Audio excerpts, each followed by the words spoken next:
Então vamos fazer a entrevista com Adriano Greca. Adriano, você assumiu a presidência da FEP já há 3 anos. O que você pode nos dizer dessa experiência? Quais foram os maiores desafios que você enfrentou? Eu acredito que os maiores desafios continuam sendo os da luta contra as nossas próprias imperfeições. Porque quando nós estamos bem, tudo acaba caminhando melhor.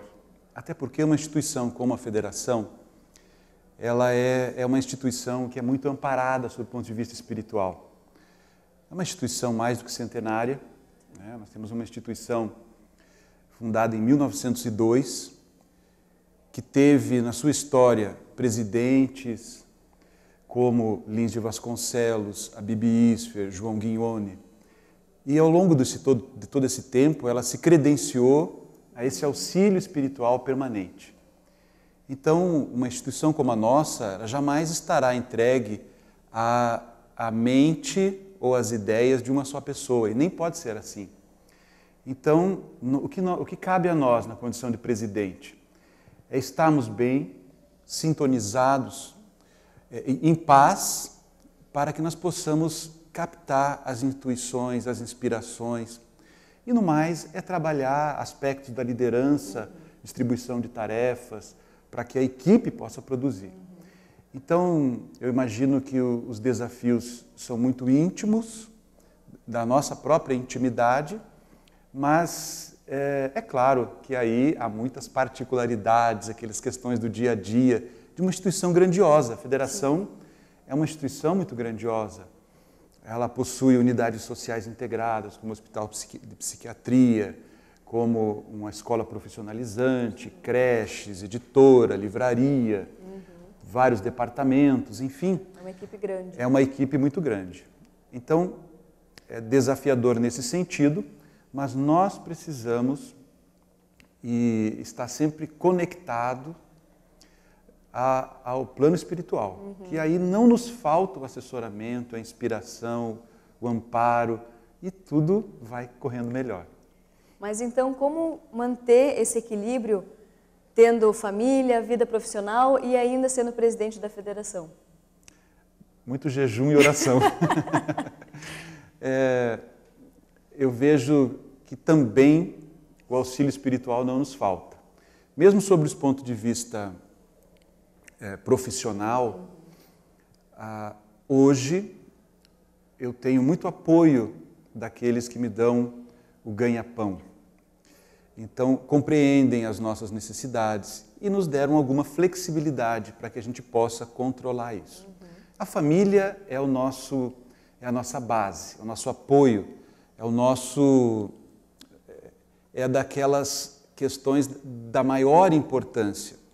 Então, nós, graças a Deus, construímos uma família que nos compreende, que nos apoia sempre.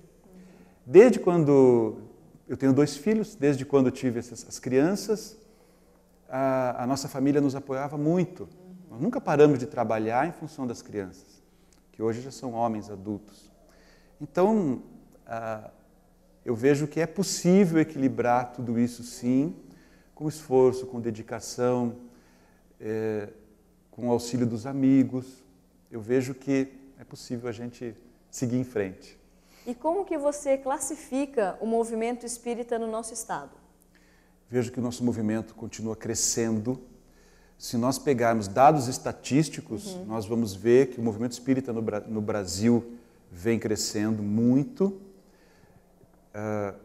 Especialmente o Paraná cresce acima da média nacional. Isso eu estou falando de números, dados estatísticos que comparam o censo do IBGE, que foi realizado no ano 2000 e depois no ano 2010.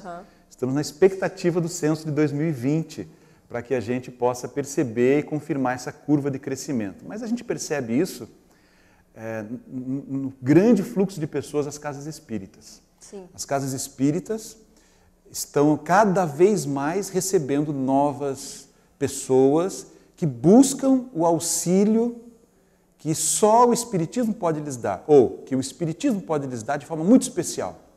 Então, é justamente essa preocupação com o crescimento da doutrina espírita que nos motivou a trabalharmos, isso já desde a gestão de Luiz Henrique que nos antecedeu, a um projeto de qualificação do trabalhador, para que a pessoa que chega à casa espírita encontre a casa e uma estrutura, tanto de ordem material, mas sobretudo espiritual e de trabalhadores, humana, né? Em condições de dar conta de atender esse movimento crescente. E em esse movimento crescendo cada vez mais, como, em termos de unificação, como unificar esse movimento e como você vê a questão da unificação no nosso Estado? A unificação é um conceito que, dia após dia, as pessoas vão percebendo mais. Sobretudo aqueles que estão vinculados ao trabalho federativo, aos órgãos de unificação. Particularmente, acredito que o Paraná tem condições muito especiais. Essa experiência à frente da federação, já de alguns anos, naturalmente, na condição de segundo vice-presidente, depois primeiro vice-presidente, agora como presidente, me permite contato com outras federativas. Certo. E a gente percebe aqui que o nosso movimento ele é muito capilarizado.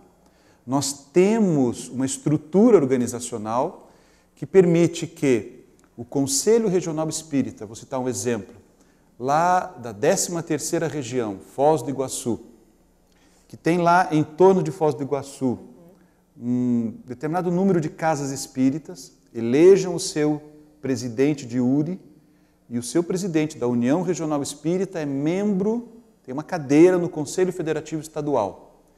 Então, nós temos trabalhado incessantemente essa necessidade de fortalecermos o Conselho Regional Espírita, que são as lideranças, os presidentes dos centros espíritas lá daquela região.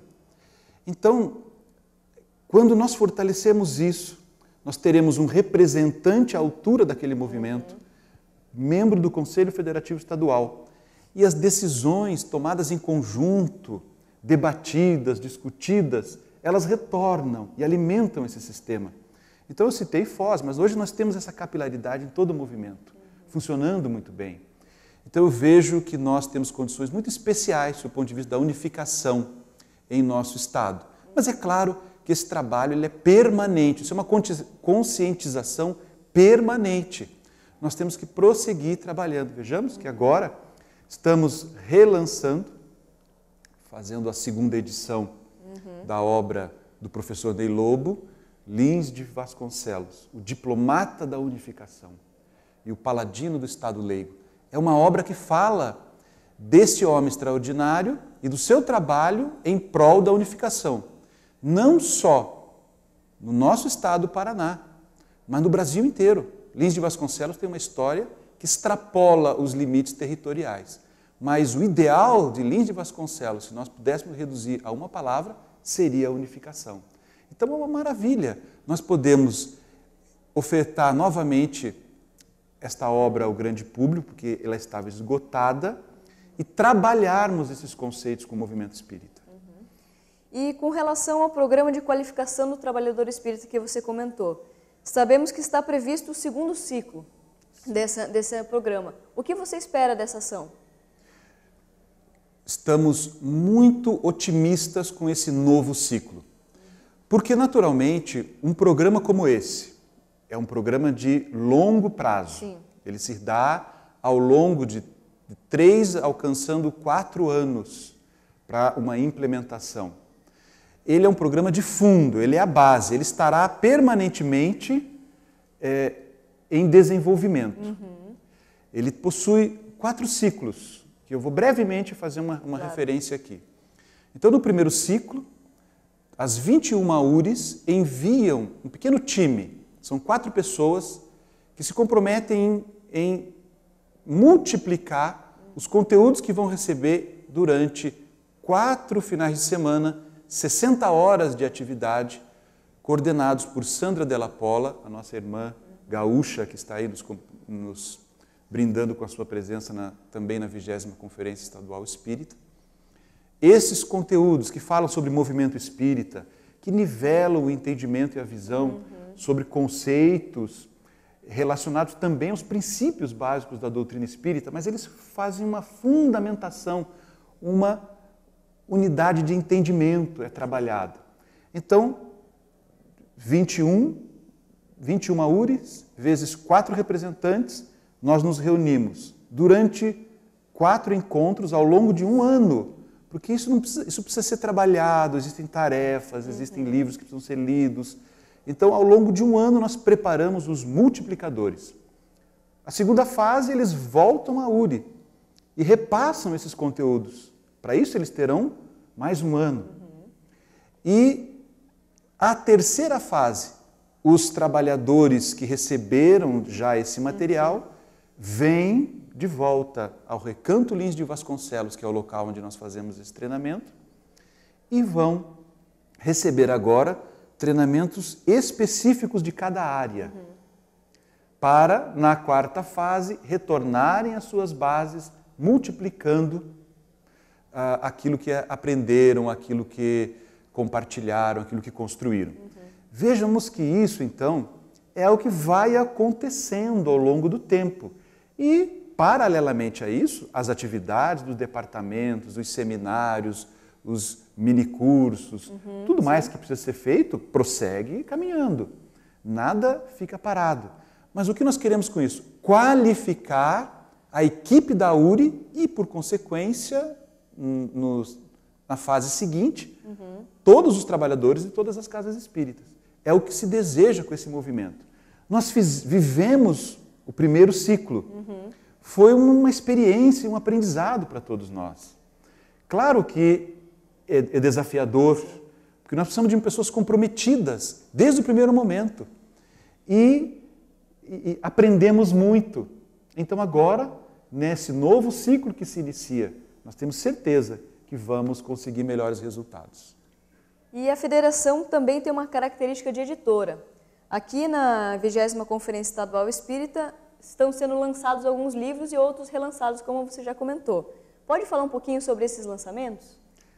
Nós relançamos esta obra do professor Ney Lobo, a quem desejamos homenagear também. Incluímos uma síntese biográfica do autor, que faltava na obra, sob nossa visão. E então homenageamos Lins e homenageamos também o professor Ney Lobo. Nós estamos lançando nesta nossa conferência a obra de César Braga Said. É um companheiro paranaense, natural de Londrina. Ele vai ao Rio de Janeiro e agora tem um compromisso aqui conosco. Ele retorna. A obra fala dos desafios da evangelização espírita. É uma obra maravilhosa. Ele teve o cuidado, o capricho de colocar em cada abertura de capítulo um texto extraído de obras de Leon Denis, mas que ele realmente garimpou e traz ali novos paradigmas, faz uma abordagem sobre os paradigmas da evangelização, propõe novos. É uma obra maravilhosa, obrigatória para os evangelizadores de infância e juventude. E nós queremos agora retomar essa atividade dos lançamentos da nossa editora, que por um tempo, por razões muito particulares, ficamos com poucos lançamentos. Pretendemos implementar, já recebemos durante a conferência 2 novas propostas, serão avaliadas, eu não vou dizer aqui para não criar expectativa, mas vamos avaliar essas 2 novas sugestões que nos chegaram e já trabalhar para editarmos. Nós não temos não queremos ter esse compromisso, porque acreditamos que não deve ser assim, de lançar uma obra por mês, ou a cada 2 meses, ou a cada semestre, ou a cada ano. Não. Nós queremos lançar obras que realmente contribuam com o movimento espírita, porque acreditamos que há muito material de grandes autores ainda desconhecidos do movimento espírita. Então, enquanto nós não trabalharmos melhor tudo isso que já existe, novas obras precisam ter muita qualidade para que elas ocupem um espaço e verdadeiramente contribuam, porque mais do mesmo não nos interessa. E falando agora da 20ª Conferência Estadual Espírita, como é organizar um evento dessa magnitude que se inicia no interior, culminando com esses 3 dias aqui? É uma experiência maravilhosa. Naturalmente, nós trabalhamos em equipe. Temos um exército de voluntários. Eu não sei exatamente o número desse ano, mas certamente está algo em torno de 300 e 400 pessoas que estão aí, os amarelinhos, os verdinhos, né, espalhados com os coletes, né? Sim. São as cores dos coletes, trabalhando. Mas essa experiência que você falou, Maria Luísa, de levarmos a conferência na semana que antecede esse grande momento que é o que se dá em Pinhais, uma cidade aqui da região metropolitana de Curitiba, essa semana que antecede esse momento que é o ápice, né, ela é muito importante. Sim. Veja que esse ano nós fomos a 15 cidades. Então nós fomos a Londrina, Santo Antônio da Platina, Paranavaí, Umuarama, Campo Mourão, Toledo, Pato Branco, São Mateus do Sul, Ponta Grossa, com certeza esqueci alguma, mas vamos em frente. São 15 cidades, com os oradores que vêm à conferência, mas também convidados muito especiais. Este ano tivemos o presidente da Federação Espírita Brasileira, Godinho, Jorge Godinho. Tivemos também Alessandro Viana Vieira de Paula, que é um trabalhador excepcional, colabora muito conosco. César Braga Saide esteve conosco. Além das Sandras, Della Pola e Borba Pereira, Haroldo Dutra Dias, Alberto Almeida e Divaldo. Divaldo mesmo é impressionante. Ele chegou ao Paraná na segunda-feira. Veja que estamos falando aqui hoje, no domingo. Mais de uma semana. É mais de uma semana, né? Mais de uma semana, aliás, fecha uma semana, né? Uhum. Uma semana que ele está conosco. Então, isso é muito prazeroso. E a conferência em si, ela não é a realização da diretoria atual. Estamos na 20ª. A primeira conferência se deu em 1994. Já havia uma experiência muito semelhante realizada em 1992, que nós chamávamos de simpósio. Uhum. Então, desde 1994, inicialmente bianualmente e depois anualmente, nós vamos realizando essa conferência. Então, ao terminar a conferência, nós na semana seguinte já iniciamos o planejamento da próxima, com a reunião de avaliação. Os temas e os conferencistas são debatidos no Conselho Federativo Estadual. Como que nós faremos? Sim. Isso já na reunião de maio. Então, é um trabalho que se faz ao longo do tempo e que tem já muita experiência acumulada de uma equipe experiente e muito disposta. E que, graças a Deus, nos permite esse sucesso. Tem também uma característica muito interessante a conferência. Ela é um grande momento de união. E como ela cresceu muito, tornou-se um evento que extrapola os limites do Estado do Paraná. Isso, na nossa fala de abertura, nós afirmamos, e é um fato. Nós temos pessoas aqui de todo o Brasil e algumas de fora do Brasil. Então isso é uma maravilha, nós podermos, nesse momento, e especialmente nessa 20ª conferência, estamos muito felizes, porque toda a Comissão Regional Sul está aqui representada. O presidente da Federação Espírita do Rio Grande do Sul, da Federação Espírita de Santa Catarina, São Paulo, do Conselho Espírita do Estado do Rio de Janeiro e da Federação do Mato Grosso do Sul. Então, é a Comissão Regional Sul do Conselho Federativo Nacional, todos estamos aqui, todos estão aqui nos prestigiando, e isso é unificação também. Sim.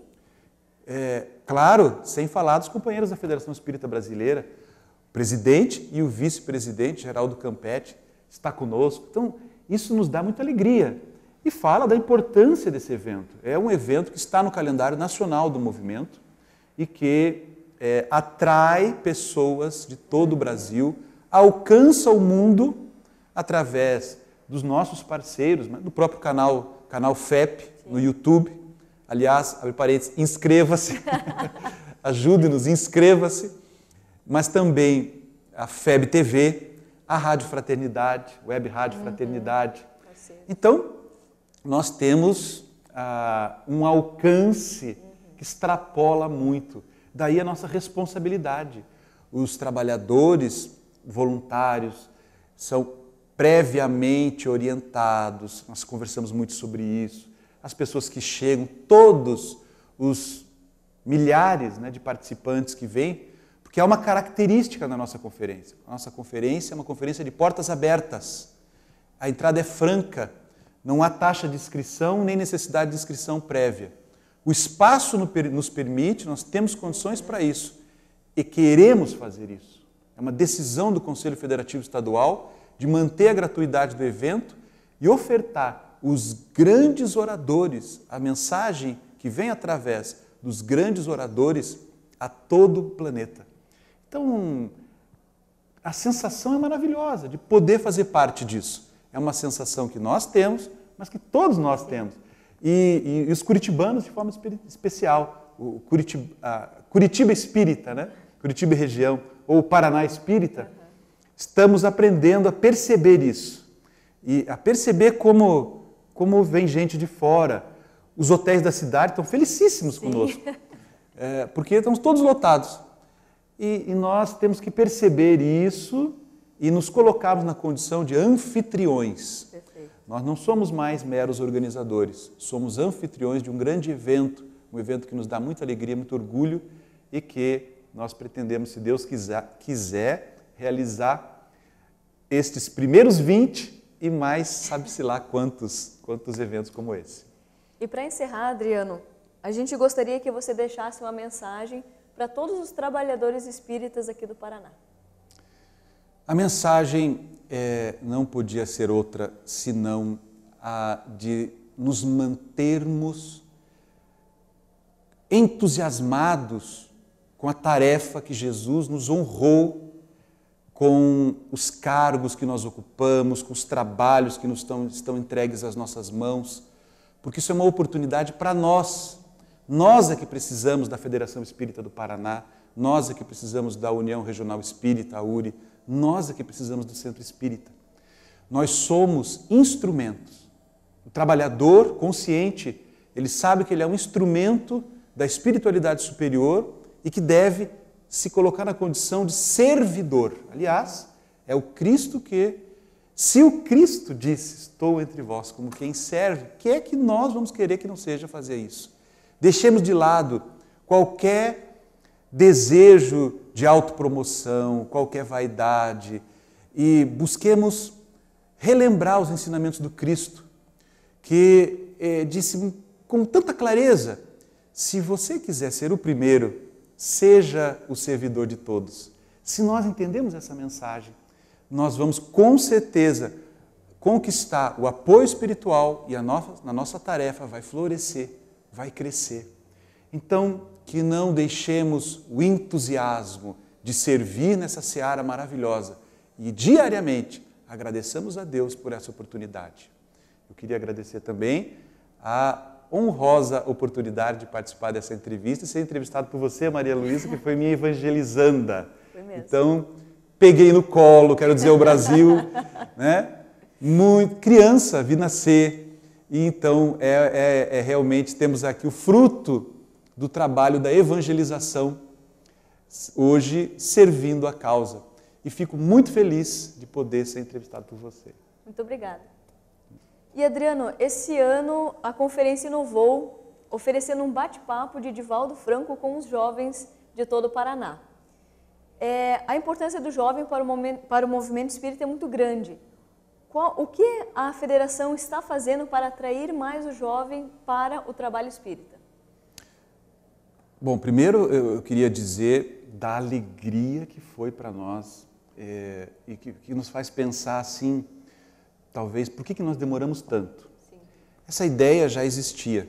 Outras pessoas, outros companheiros já haviam nos passado esse desejo, né, de ver aproveitado, ou melhor aproveitado, ou especificamente aproveitado, dirigido a esse público jovem.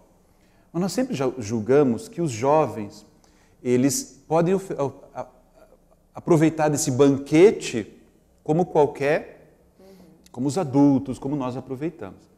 Mas é claro que quando nós falamos especificamente a eles, pudemos perceber isso nesse evento com o Divaldo, é muito diferente.